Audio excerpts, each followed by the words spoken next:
and welcome to a video.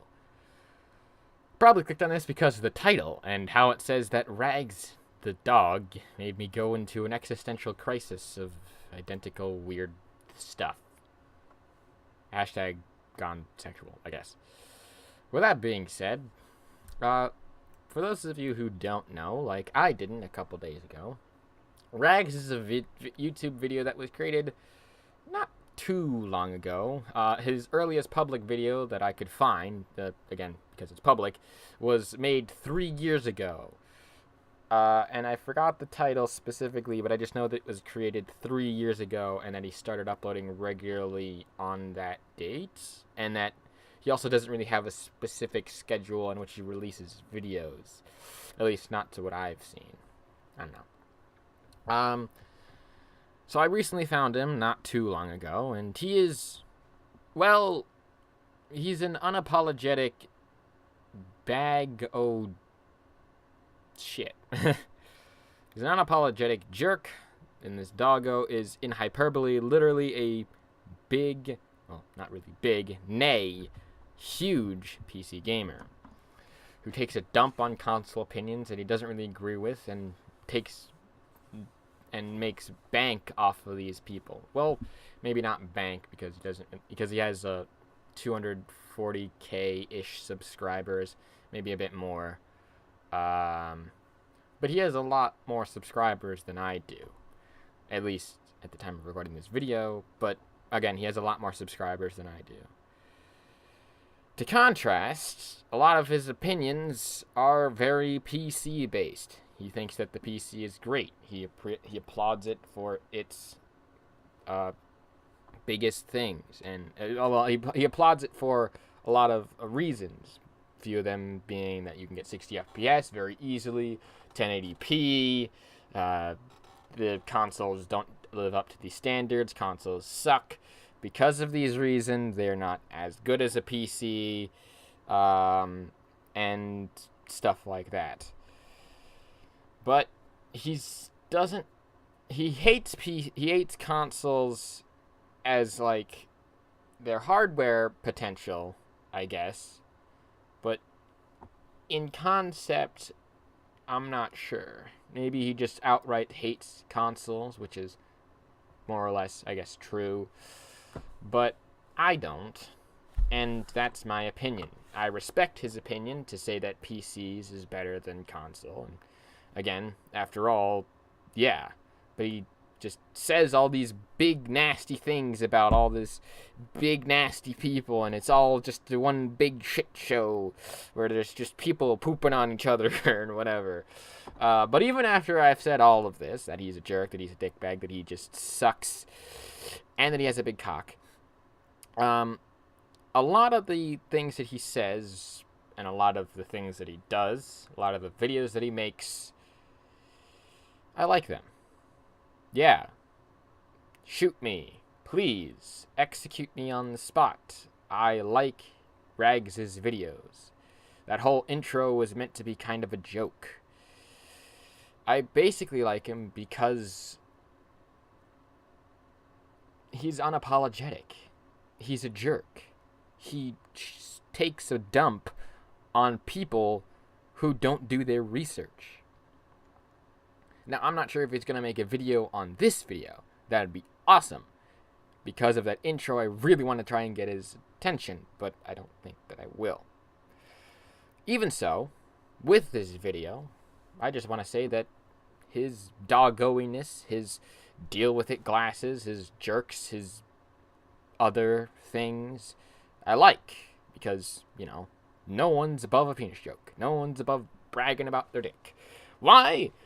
Because the President of the United States did it. And I know that might not mean a lot to some people, but to someone who lives in America, I would assume that that's a big deal. Because if a person in the highest office can just do that, I don't think that that should be off the table. Again, I didn't know about this for a while. I just kind of found out about it, I guess. And I like his videos. That's not to say that I completely agree with everything that he's saying. For instance, in his Adam Ruins Everything is Anti-Gamer, or Adam Ruins Everything is Misrepresenting Gamers, or something like that, A few things that I had the little gripes with were that it's actually just a big parody show. The whole show is a joke. You call it a joke, and it is. That's like the pot calling the kettle black in some cases, I guess. Maybe not. But more often than not, um, his show, Adam Ruins Everything, is a parody with sketch characters, including the character that he talks to. It's all kind of fabricated and tried to be entertaining. Also, based on the video, it might be hard to think that this 12-year-old gamer would push away his sister. And again, they never really called him a gamer, I guess, or he just likes video games more casually than others, which is fine. There's a spectrum. But he's 12. He might not know better. He might have grown up on some of those kinds of advertisements to that, and said that that was mainly for a guy because he was not informed. That's the whole point of Adam Ruins Everything, that he takes someone who is kind of uninformed and informs them about this. Sometimes he gets it wrong, and they're not above admitting when they're wrong. They actually made an entire episode dedicated to saying that some of the stuff that they get is wrong. And, yeah. I think the biggest issue is that, again, another big issue was the one of where it's saying, like, he's saying that gamers are very aggressive or something like that. Not really, because this is a common thing that actually occurs on the show. They talk about it, and not even just kids that freak out. There have been adults on the show who have freaked out, but you have to remember that this is all sketch based. Yeah. So, and again, Adam Ruins Everything originally came from College Humor. If you really want to go and look into that, whatever.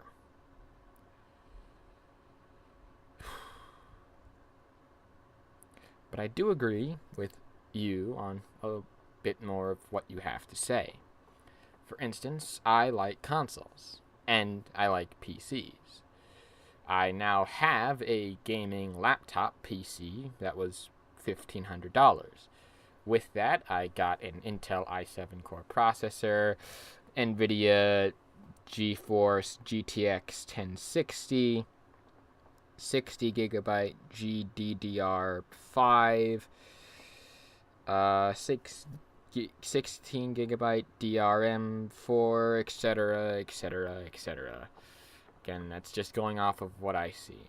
Even without questioning any of that, that's pretty beefy.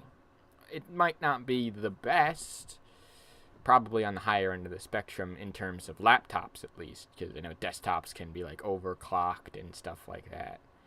But that's kind of most of my PC gaming knowledge. I'm not too knowledgeable in that sense. And I did buy it at a Best Buy, and it was already pretty built. So yeah, it was still pretty good. And I do have my Xbox One, and even without going into specs, I can clearly tell you that my PC, my laptop, could run circles around my Xbox One. So many circles, in fact, that I'm pretty sure my Xbox One would get whiplash by the third lap, and then die by the fourth. Whereas PC would be running it around. Anyway, with all that being said, I personally think that, and let me just end it with this. You get what you pay for with consoles. You get what you pay for with PCs, funnily enough. If you find enjoyment in this game, in the games that you play on either system, fantastic. Good for you. And stuff. The reason why I haven't completely transferred over to PC is due to the fact that I have games on my console that I bought that I'd like to keep, mainly due to time investment. And those two games, and the one in particular would be Rainbow Six Siege. And that's because I've had the game for 2 years. I'm now coming up on level 160 after 2 years. Fantastic. I've made it to Gold 3, and in terms of that being an average, again, Gold 3 has been one of the highest things ever. I used to be Silver and Bronze back in the day. Thank gosh I made it to Gold. Again, I know Diamond and Platinum players are higher, but I'm at least happy that I made it to Gold. Thumbs up. Awesome. Always want to improve. Again, proving is best. But it's mainly due to the fact that I don't want to have to grind for the operators again. I don't want to have to go and invest into this game that I already invested a lot of time into, playing the minimum amount at launch to get all the experiences, to get all the operators back and all of my customization back onto my PC. I'd rather just keep all my games in one area. Similar with Overwatch, but since all the characters are unlocked, I'm mainly talking about like skins for the characters. And I know that you can like sync your skins with your Bethesda account, and then once you buy Overwatch on that, you'll get it again. But again, Overwatch is on a different platform, and I don't really have the funds to get it. I would happily buy it again. Actually, that's one of the games that I would kind of like to have on my PC, because I have other people who play it on PC. I would love to have it on my PC, but I just can't. But I choose not to, because I just don't have the funds to buy it, and that's mainly it for Overwatch. But for Rainbow Six Siege, I really don't want to get it, because I don't want to have to grind everything. I think that you can apply that, because again, I'd much rather keep it on the console and have a lesser experience, I guess, on the console, but have all of my progress that I've made on the console, rather than starting again on PC from scratch. At least currently. Again, my opinion may change if, I don't know, the price drops of some of the DLC operators, but I still think that I want to just keep some of my games on my console, and some of my games on my PC. Again, some of the games are cross-platform, and I haven't bought any games that I haven't bought on my console. So I don't want to have to buy the same game twice to experience it. And if I just exclusively played on one platform, this wouldn't be an issue. But since I've already invested some of the time into my console, I really I'd rather have games on my console be on my console, games on my PC be on my PC. And I've probably over-explained this point to the point of where the horse is now dead, and I should probably move on. Anyway, let's move on. So, being as how I'm a gamer, I've, of course, started on consoles. And again, this isn't some revelation that to say, oh, he made me transfer over to PC, and that's my existential crisis. No, I knew that PC, at least in some cases, was possibly a better platform, because you didn't really have to upgrade it as often as you thought you did, and the PC price has actually gone down. And again, it was my philosophy that I kind of figured out along the way that you get what you pay for. So, I mean, when I went to buy my Xbox One console, I actually took my Xbox 360 and all the games that I had for it, as well as I think the Kinect. I don't know if I had the Kinect at the time, but I took all of that. I took the hard drive, and I took all the games that I had and everything, and I brought it to GameStop, and I think the price had dropped, which is why we went there. But I remember that we went up to the counter, we put up the Xbox 360 and all the, like a big box, and we put it up there, and we said, hey, we want to trade in all this stuff. So he went in there, he took out the hard drive from the console, he took out the wires and all that stuff, and he started to ring up the games. Some of the games he had to give us back because they were dropped in price so low that it was insignificant or whatever, or they just wouldn't take them. And they get the Kinect out of there, I guess.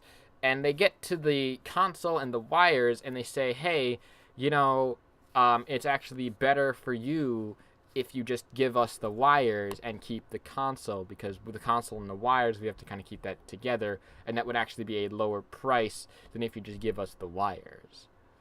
Which I found interesting, because that meant that everything else up until that point, minus a couple of the games, I guess, that they gave back to us, the console itself was less in value than the sum of its parts, which I found interesting.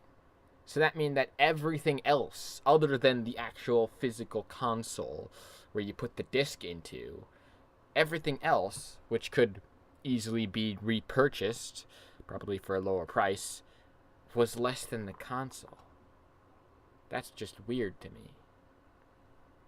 With all that being said, let's move on to, with all that being said, just some food for thought on that. And we still do actually have the console.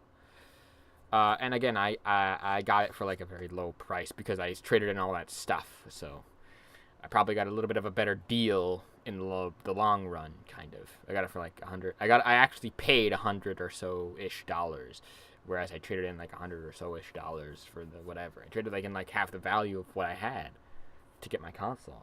And again, that was not even talking about games and stuff that I was going to purchase on that. Anyway, with all that being said, I went in there and I bought it and I had some awesome good times with it. And what else? What else? I was going to say something else, but I forgot it. Whatever. But yes, I started on consoles. One of the first ones that I actually started on was the Wii, but the oldest console that I've actually played was the original Xbox that my dad owned, which was nice. I think we still have it. I also found an old Game Boy, which I didn't necessarily play too often. Again, I think we might have lost it somewhere, but that was one that I played. And I also, the first true one was definitely Wii, because that was the first one where I got into Call of Duty. And I've since recently kind of fallen out of the Call of Duty trend, because there's been other games that I've played a lot longer and that are just better in that sense. Right. So I game on both the console and the PC, more the PC now because I actually have the hardware that I like, that I felt comfortable getting to do that. And again, bar none, some of the multi-platforms, whatever. With all that being said, let's get into this existential crisis. The meat and potatoes of why I actually brought you all here today. So, with all that being said, what's this existential crisis that kind of triggered this holy crap, what am I doing?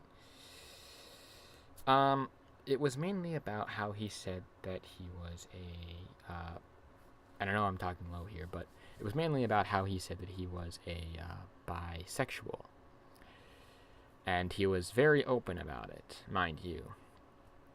Which, again, not a bad thing. Oh, you're gonna make fun of him because he's bisexual and stuff. No, as I said, you can do whatever as I've said throughout this video, and what should be very apparent, I don't care. I don't care that he's a jerk. I don't care that he does all these weird things for the sake of comedy. I don't care that he's a bisexual. It was more like the words that he said were like cutting deep. And the weird part is that the words that he said in that video weren't pertained to talk to anyone specific. He was mainly talking about how he was mainly trying to, I think, make a point or something. He was mainly just saying it as a matter of fact, which is, I guess, true. Again, I thought, again, one of my friends thought that he was gay, and I heard that he was bisexual. Again, I think that he's bisexual. Well, again, he said he was bisexual. I tend to believe from the horse's mouth. So he might have been misinformed or something. I told him otherwise. Blah blah blah blah. A tangent over. I need to get back on track. This existential crisis made me basically when he said it. He said the things that most people say that he said the things that some people do say that he it took him a while. Well, he mainly said, I guess, from what he mainly said that it took him a while to figure this out, and that he is kind of proud of it, in a sense, and that he definitely does, in a lot of cases, make reference to it in almost all of his videos. That, well, he basically makes references to it whenever someone brings up the topic, and he's very proud of it. He's very open about that. So why did this have an effect on me? Why did just some random dog with the deal with it glasses have this effect on me? I don't know, man. You know, sometimes I just think of these things and sometimes I just think of these things and these things just so happen to happen. So yeah. But to sum this up, I've been thinking very hard on this topic. I'm not saying anything. I'm not saying jack nothing about this right now. I'm currently kind of thinking about it, referencing it, trying to take a good hard look and do some soul searching, I guess. And I'm not saying nothing about no one. I'm not saying that I'm this way. I'm not saying that I think this way. I'm not saying anything. Just saying that it made me think, because though I've heard the words being said multiple times that they are proud to be this way and that you shouldn't judge people, this was the first time that I actually took that into consideration and not as like some sort of passing joke or some sort of just thing that someone said. Because I held his opinion in kind of high regards, because he was almost always right and backed up his information, which I tend to do as well, backing up the information that I do by showing you his channel, as well as most of the other things that I attempted to talk about in this video, in this whole splurge of just utter garbage vomit that I'm kind of throwing at you in hopes of snagging some very precious views and subscribers. Because I kind of want to be like a special little snowflake. Ugh, God, even I can't make that joke work. But this made me really think. And when I think, I tend to go to weird thoughts. And that brought up a video that was kind of in relation to this, in a weird way, that was made by the game theorist, namely MatPat. I will link the channel as well as the video in the description below if you want to go and check out what I'm talking about. The video that I'm going to be focusing on was one where he determined the pyro's sex. And I found this rather interesting because he decided to take stereotypes and just eject it out of a cannon through a window and just not use them at all. Which again, I really do like, and if you like games, I recommend him at a high regard because he does some very good research. Again, I call him, I guess, the king of overthinkers. So, well, one of the kings, I should say. One of the kings of overthinking things, which is fantastic. But he brought up in the video, a little topic called sexual dimorphism. Now, for those of you who didn't watch the video or who don't know, I will wait. Cool. If you just wanted me to explain it, basically in layman's terms, or in the simplest terms that I can think of, sexual dimorphism is the physical differences between people. Well, between a male body and a female body, the physical differences between the two. And he brought up a lot of things, that men tend to be taller, and aside from the obvious, men tend to be taller and have broader shoulders, have, I guess, more hair or something. or stuff like that. And he brought up feet, shoulders, height, etc., etc., etc., all these things. But the one that I'm really wanting to focus on is called digit ratio theory. The digit ratio theory focuses on digits, or your fingers, on your hand, and the ratio between them, or the general length between two specific fingers. The two fingers in question are the pointer finger as well as the ring finger. Both of and it's really interesting. He said that in the video, the theory states that the two fingers, the two fingers' lengths, the ring and pointer fingers' lengths, are kind of dictated by the hormone testosterone, which is the manly hormone, the hormone that men have because of the Y chromosome, I think. It's a hormone that men have to physically change their body into being men. Again, physical, whatever.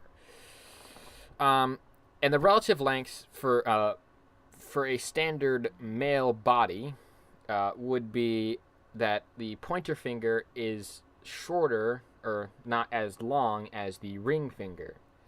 Whereas for the female body, the finger lengths are more even,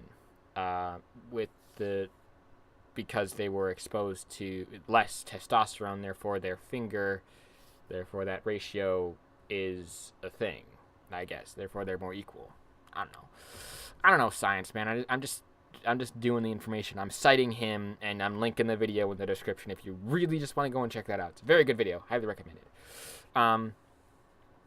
And I looked at this, and it was interesting because he used the one hand on the thing, and in the video he also shows the soldier, and his hands, and how on both of his hands this is the thing that's happening, where both of his hands, like, he has the standard male, where the pointer is shorter than the ring finger.